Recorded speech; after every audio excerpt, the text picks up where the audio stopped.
3. Now here he was, chasing his boat down the left side of Witcham Street. He was running fast, but the water was running faster, and his boat was pulling ahead. He heard a deepening roar and saw that 50 yards farther down the hill, the water in the gutter was cascading into a storm drain that was still open. It was a long, dark semicircle cut into the curbing, and as George watched, a stripped branch, its bark as dark and glistening as sealskin, shot into the storm drain's maw. It hung up there for a moment and then slipped down inside. That was where his boat was headed. "Oh, shit and shinola!" he yelled, dismayed.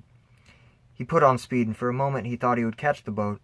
Then one of his feet slipped and he went sprawling, skinning one knee and crying out in pain. From his new pavement-level perspective, he watched his boat swing around twice, momentarily caught in another whirlpool, and then disappear. "Shit and shinola!" he yelled again, and slammed his fist down on the pavement. That hurt too, and he began to cry a little. What a stupid way to lose the boat! He got up and walked over to the storm drain. He dropped to his knees and peered in. The water made a dank, hollow sound as it fell into the darkness. It was a spooky sound. It reminded him of... Ha! The sound was jerked out of him, as if on a string, and he recoiled. There were yellow eyes down there. The sort of eyes he had always imagined but never actually seen down in the basement. It's an animal, he thought incoherently. That's all it is. It's some animal, maybe a house cat that got stuck down in there. Still, he was ready to run. Would run in a second or two when his mental switchboard had dealt with the shock those two shiny yellow eyes had given him. He felt the rough surface of the macadam under his fingers, and the thin sheet of cold water flowing around them. He saw himself getting up and backing away, and that was when a voice, a perfectly reasonable and rather pleasant voice, spoke to him from inside the storm drain. "Hi, Georgie," it said. George blinked and looked again. He could barely credit what he saw. It was like something from a made-up story or a movie where you know the animals will talk and dance. If he had been 10 years older, he would not have believed what he was seeing. But he was not 16. He was 6. There was a clown in the storm drain. The light in there was far from good, but it was good enough so that George Denbrough was sure of what he was seeing. It was a clown, like in the circus or on TV. In fact, he looked like a cross between Bozo and Clarabelle, who talked by honking his, or was it her, George was never really sure of the gender, horn on Howdy Doody Saturday mornings. Buffalo Bob was just about the only one who could understand Clarabelle, and that always cracked George up. The face of the clown in the storm drain was white. There were funny tufts of red hair on either side of his bald head, and there was a big clown smile painted over his mouth. If George had been inhabiting a year later, he would have surely thought of Ronald McDonald before Bozo or Clarabelle.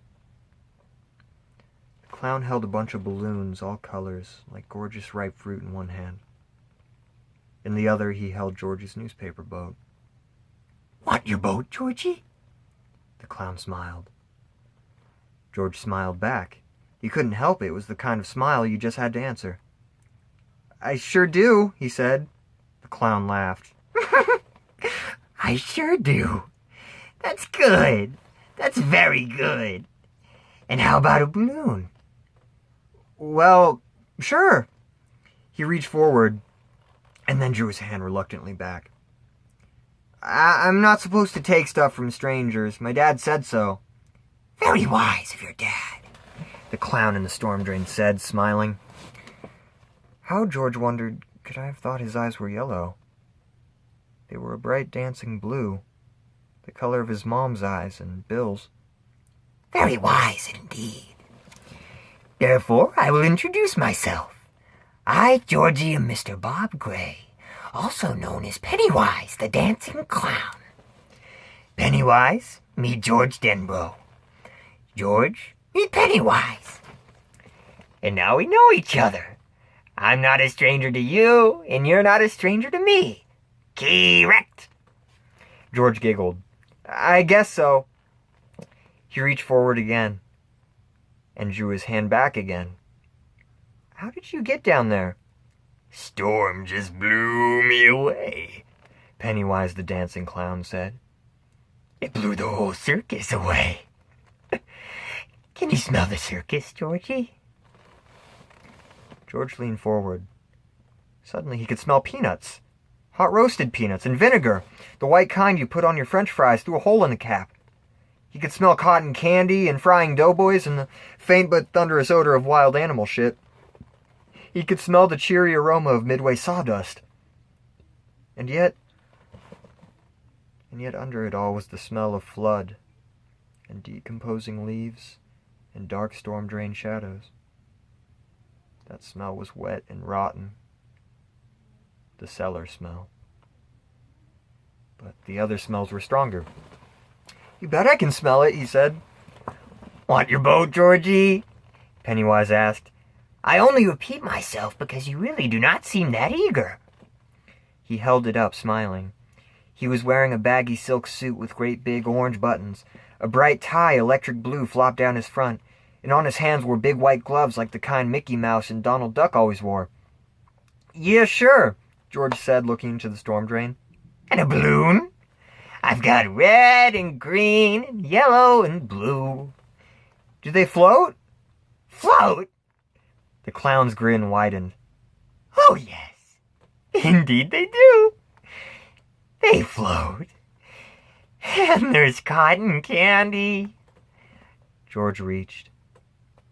The clown seized his arm, and George saw the clown's face change. What he saw then was terrible enough to make his worst imaginings of the thing in the cellar look like sweet dreams. What he saw destroyed his sanity in one clawing stroke. They float. The thing in the drain crooned in a clotted, chuckling voice. It held George's arm in its thick and wormy grip. It pulled George toward that terrible darkness where the water rushed and roared and bellowed as it bore its cargo of storm debris toward the sea. George craned his neck away from that final blackness and began to scream into the rain, to scream mindlessly into the white autumn sky which curved above Derry on that day in the fall of 1957. His screams were shrill and piercing, and all up and down Witcham Street people came to their windows or bolted out onto their porches. They float, it growled. They float, Georgie. And when you're down here with me, you'll float too! George's shoulder socked against the cement of the curb, and Dave Gardner, who had stayed home from his job at the shoe boat that day because of the flood, saw only a small boy in a yellow rain slicker, a small boy who was screaming and writhing in the gutter with muddy water surfing over his face and making his screams sound bubbly. Everything down here floats, that chuckling, rotten voice whispered, and suddenly there was a ripping noise and a flaring sheet of agony, and George Denbrough knew no more. Dave Gardner was the first to get there, and although he arrived only 45 seconds after the first scream, George Denbrough was already dead. Gardner grabbed him by the back of the slicker, pulled him into the street, and began to scream himself as George's body turned over in his hands. The left side of George's slicker was now bright red. Blood flowed into the storm drain from the tattered hole where the left arm had been. A knob of bone, horribly bright, peeked through the torn cloth.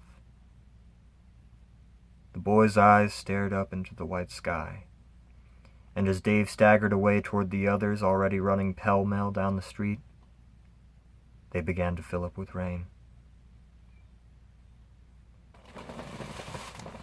4. Somewhere below, in the storm drain that was already filled nearly to capacity with runoff, there could have been no one down there, the county sheriff would later exclaim to a Derry news reporter, with a frustrated fury so great it was almost agony. Hercules himself would have been swept away in that driving current. George's newspaper boat shot onward through nighted chambers and long concrete hallways that roared and chimed with water. For a while it ran neck and neck with a dead chicken that floated with its yellowy reptilian toes pointed at the dripping ceiling.